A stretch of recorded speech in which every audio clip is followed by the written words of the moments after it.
السلام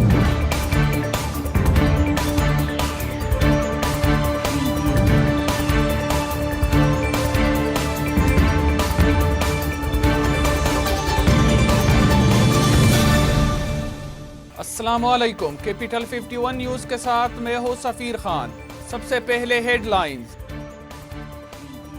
general assembly میں خطاب کرتے ہوئے برطانوی وزیر اعظم بورس جانسن نے کہا، ماحول کی بہتری کے لیے تمام ممالک کو وزیر اعظم عمران خان کی پیروی کرنی چاہیے۔ عالمی درجہ حرارت میں کمی کے لیے مشترکہ کاوشیں کرنا ہوگی۔ سال 2040 تک صنعتی یونٹس اور گاڑیوں کو ماحول دوست انرجی پر شفٹ کرنا ہوگا۔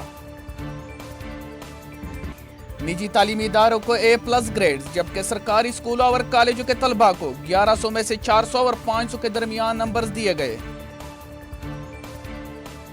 ادویات کی قیمتوں میں کمی نہ ہو سکی۔ فارما انڈسٹری سے منسلک افراد کا کہنا ہے کہ مجموعی طور پر ادویات کی قیمتوں میں 30% کے قریب اضافہ ہوا اور بعض دواؤں کی قیمتیں 400% تک اضافہ ہوا ہے۔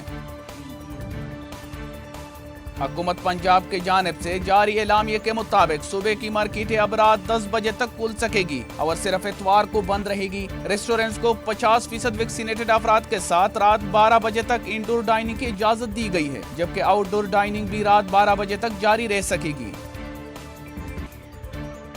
خاتون اول سمینہ علوی کا کرونا ٹیسٹ مثبت آ گیا۔ ان کا کہنا تھا کہ تھوڑی کمزوری محسوس کر رہی ہو، لیکن الحمدللہ خیریت سے ہو۔ انہوں نے تمام لوگوں سے دعاؤں کی درخواست بھی کی ہے۔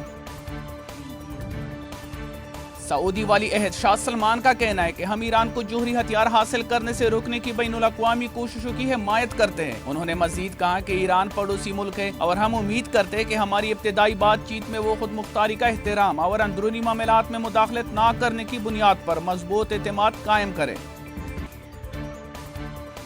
وزیر اعظم نے کھلاڑیوں سے اپنا کرکٹ کا تجربہ شیئر کیا۔ وزیر اعظم عمران خان نے کھلاڑیوں کو لیکچر دیتے ہوئے کہا کہ کھلاڑی آخری دم تک لڑتا رہتا ہے اور ہار نہیں مانتا۔ ان کا مزید کہنا ہے کہ بھرپور ٹریننگ کرے، محنت کرے اور 100% پرفارمنس دے۔ ہمیشہ گراؤنڈ میں مثبت مائنڈ سیٹ کے ساتھ اترے۔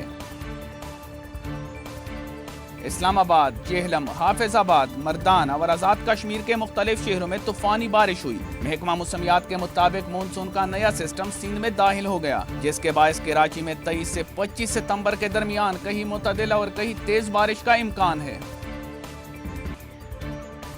سیکرٹری جنرل اقوام متحدہ انتونیو گوتریس کے مطابق رکن ممالک پرامن اور مستحکم افغانستان کے خواہاں ہیں، جہاں کسی مشکل کے بغیر انسانی امداد کی جائے گی۔ انہوں نے مزید کہا کہ رکن ممالک افغانستان میں خواتین اور لڑکیوں کے حقوق کا احترام چاہتے ہیں۔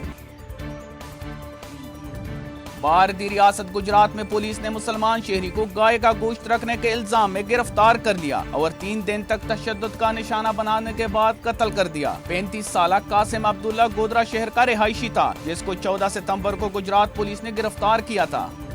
مزید خبروں اور اپڈیٹس کے لیے دیکھتے رہیے کیپٹل 51 نیوز۔